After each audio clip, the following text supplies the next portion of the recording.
Georgia gubernatorial candidate Stacey Abrams pushing back this morning after being criticized for this now deleted photo of her maskless in a classroom full of elementary students. The Abrams campaign says it is shameful that her opponents are using a Black History Month reading event for Georgia children as the impetus for a false political attack.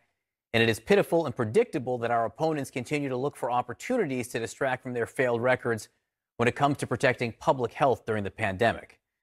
Joining us now, political reporter from the Atlanta Journal-Constitution, Patricia Murphy. They say all that, yet they took the photo down because clearly they seem to know something about that. Yeah, I would say this has been not a great moment in early stages of the Stacey Abrams campaign.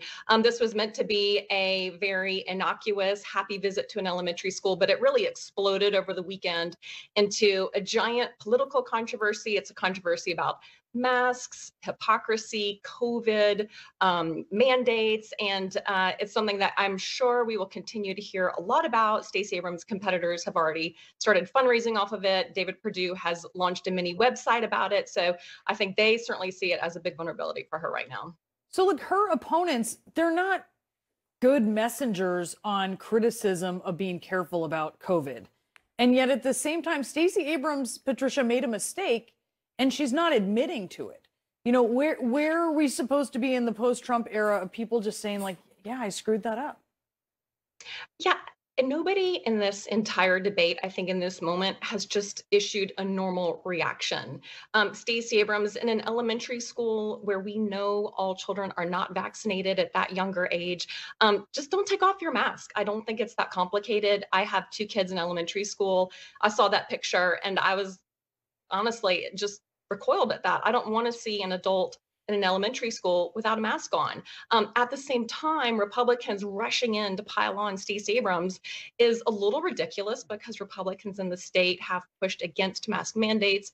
Governor Brian Kemp has asked state and local governments not to require mask mandates, although schools can have mask mandates, and that school did have a mask mandate. And then other Republicans have made huge political cries about masks in schools, masks anywhere in public buildings. And so Republicans are not the perfect messengers here, but I think Abrams could have just said, I made a mistake. I wish I hadn't done it. And this would have been over much more quickly. Patricia Murphy, it's always great to get your insight. Thanks so much for being with us this morning. Stacey Abrams, now the latest Democrat to take heat for ignoring COVID restrictions. Here's the photo at issue. Abrams, you see, maskless at a Decatur, Georgia elementary school.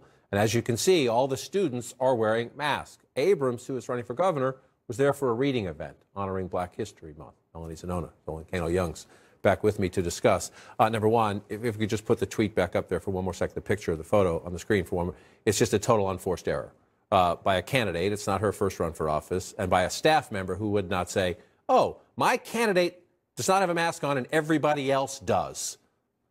No, absolutely. I mean, you would think, look, you have to be aware that this is something that your political opponents are going to seize on as well. That's one thing. You know, if you're running this campaign and you're any staff member, if you're Stacey Abrams as well, you know, and you're getting ready to do this, you know that this is going to be something the Republicans will seize on. And two, it's also an opportunity to encourage mask wearing at a time where we're still in a pandemic. You have all of these students behind you as well, and that's something you should want to encourage.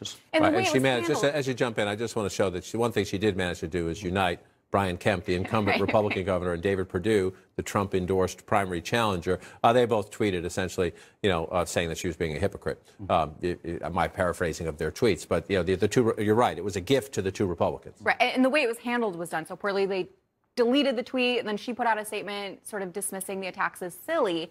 The broader challenge for Democrats right now is they don't seem to have a good rebuttal or counter message to what Republicans have been seizing on. They've been positioning themselves as the party of parents.